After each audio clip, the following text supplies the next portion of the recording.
അതിരപ്പള്ളിയിൽ മണിക്കൂറുകളോളം ഗതാഗതം മുടക്കി ഒറ്റയാൻ കബാലി. രാവിലെ 7 മണിക്ക് റോഡിൽ നിലയുറപ്പിച്ച ആന 10 മണിയോടെയാണ് റോഡിൽ നിന്ന് മാറിയത്. അതിരപ്പള്ളി മലക്കപ്പാറ റോഡിലാണ് കബാലി വഴി മുടക്കിയത്. MS ലിഷോയ് വിവരങ്ങളുമായി ചേരുകയാണ്.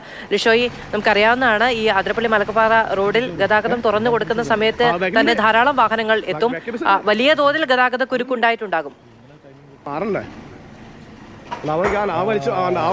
തീർച്ചയായും മന്ത്രസംസ്ഥാന പാതയായതിനാൽ തന്നെ രാവിലെ ആയതിനാൽ തന്നെ അതിരപ്പള്ളി ഭാഗത്തു നിന്നും മലക്കപ്പാറയിലേക്ക് ജോലിക്ക് പോയിരുന്ന നിരവധി ആളുകളാണ് വഴിയിൽ കുടുങ്ങിക്കിടന്നത്. ഏകദേശം 6:30 ഈ കബാലി റോഡിൽ നിലയുറപ്പിക്കുകയും പിന്നീട് 3.5 മണിക്കൂർ നേരമാണ് ഈ കാട്ടുകൊമ്പൻ വഴിയിൽ നിന്ന് മാറാതെ നിന്നിരുന്നത്.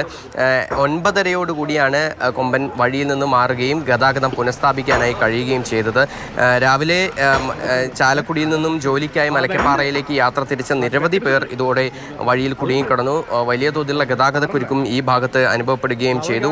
ഇതുവഴി പെട്രോളിംഗ് നടത്തിയ വനപാലകർ എത്തി പിന്നീട് ഏറെ നേരം ശ്രമിച്ച് ഈ ആനയെ തുരത്താനായി ഒരു ശ്രമം നടത്തിയിരുന്നെങ്കിൽ പോലും വളരെ വൈകിയാണ് ആനയെ റോഡിൽ നിന്ന് മാറ്റാനായി സാധിച്ചത്. കുറച്ച് നാളുകളായി കബാലി ഈ മേഖലയിൽ റോഡിൽ ഇറങ്ങുന്നത് ഇപ്പോൾ പതിവാണ്. അമ്പലപ്പാറ ഭാഗത്ത് വെച്ചാണ് ഇപ്പോൾ ഈ ഒരു സംഭവം ഉണ്ടായിരിക്കുന്നത്. കഴിഞ്ഞ ദിവസങ്ങളിലെല്ലാം തന്നെ ഈ പെൻസ്റ്റോക്ക് പൈപ്പ് ഭാഗത്തെല്ലാം തന്നെ കബാലി സ്ഥിരമായി ഉണ്ടായി.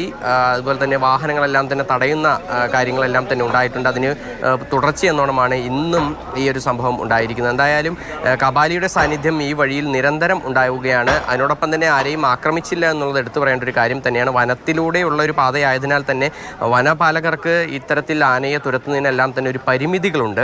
എന്തായാലും റോഡിൽ ഇറങ്ങിയ ആനയെ കാടിലേക്ക് തിരിച്ചു കയറ്റാനായി ഇപ്പോൾ കഴിഞ്ഞിട്ടുണ്ട്. ഗതാഗതം അവിടെ പുനഃസ്ഥാപിക്കുകയും ചെയ്തു.